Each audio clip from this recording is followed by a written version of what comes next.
Olá, meus caríssimos irmãos de fé, estamos hoje aqui para comentar as perguntas do YouCat. No nosso último vídeo eu anunciei duas perguntas, mas no fim terminei fazendo apenas uma. Eu acho que é porque o tempo passou e eu terminei me esquecendo. Mas hoje sim vamos comentar a pergunta 241 e agora a pergunta 242, que seria hoje. Vamos então para estas perguntas, ainda sobre o sacramento da unção dos enfermos.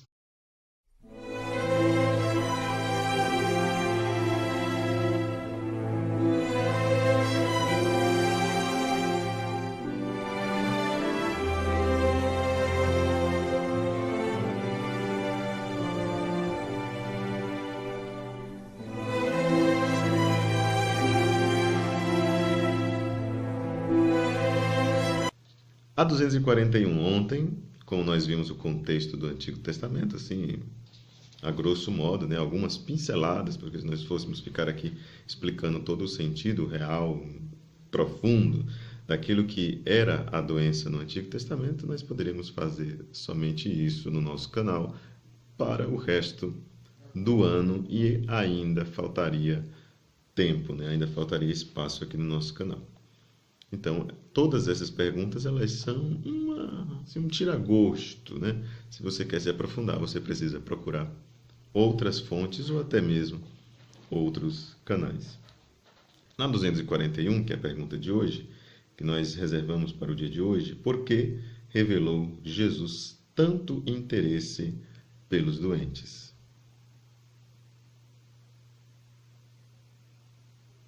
E o que o catecismo responde? Diz: Jesus veio para revelar o amor de Deus, frequentemente o fez onde nos sentimos especialmente ameaçados, na fragilidade da nossa vida através da doença.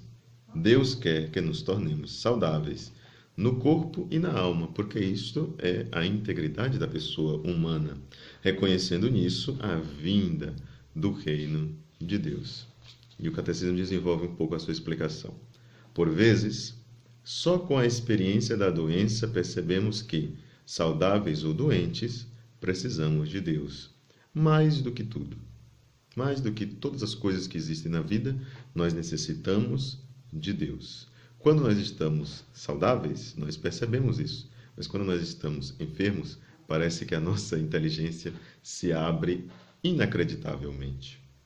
Não temos vida, a não ser nele. Nele quem?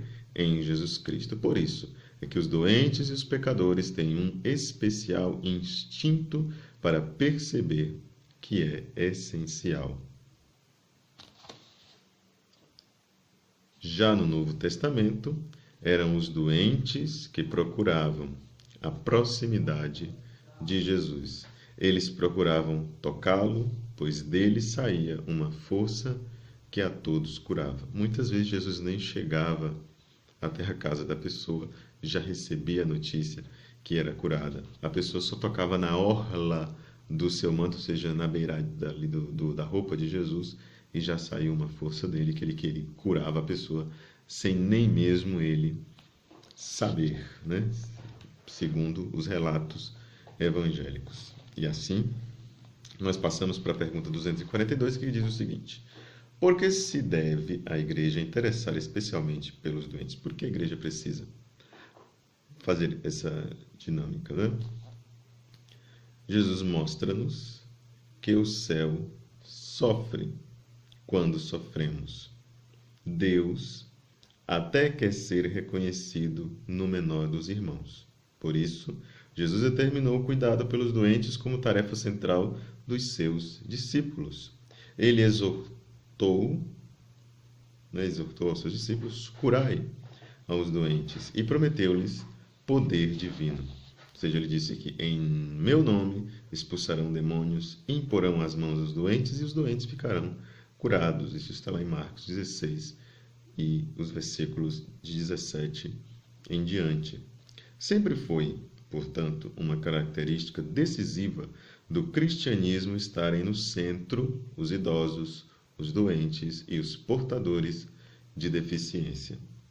Madre Teresa, que acolheu os moribundos, das Valetas de Calcutá, é apenas uma mulher, uma pessoa, uma religiosa, numa longa cadeia de cristãs e cristãos que efetivamente descobriram Cristo nos que foram excluídos e deixados de lado, naqueles que são evitados pela maioria. Se os cristãos fossem realmente cristãos, sairia deles uma força que cura. Isso não são palavras minhas, estou lendo aqui exatamente como está no YouCat. A alguns é mesmo dada a possibilidade de curar outras pessoas corporalmente, na força do Espírito Santo. Veja que duas coisas muito interessantes e que vale a pena a gente dar um devido destaque. Primeiro, a legitimidade, o reconhecimento que a igreja está dando para aquelas pessoas que curam. Existe o poder de cura, que alguns chamam até de carisma de cura, ou seja, pessoas privilegiadas, pessoas abertas também à graça de Deus, recebem um dom especial para curar, para interceder. E uma denúncia muito explícita que o catecismo aqui está fazendo a todos nós, para que tenhamos cuidado com a qualidade do nosso cristianismo, porque ele diz: se os cristãos fossem realmente cristãos. Portanto, meus caríssimos, não basta apenas se batizar, é preciso viver o seu batismo. Para viver o batismo, ele precisa ser coerente, verdadeiro, transparente. Não pode ser apenas um faz de conta, um evento social ou realidades estranhas, né, à nossa consciência cristã. Claro que estamos muito longe da perfeição cristã, estamos muito longe de nos encontrarmos como deveríamos nos encontrar, segundo a vontade de Jesus Cristo.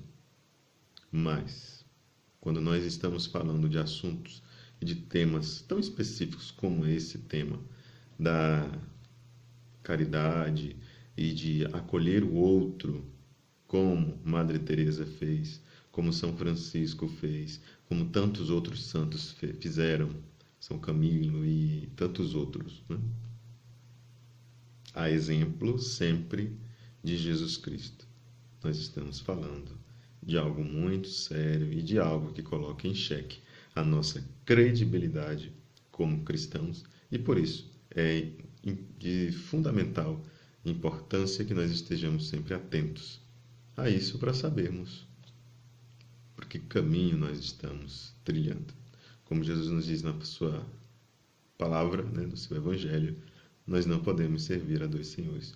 Ou servimos a Deus, ou então, se não estamos servindo a Deus, estamos servindo a outro Senhor. E que outro Senhor é esse? Com certeza não é o Deus da vida, o caminho, a verdade e a vida que nós professamos.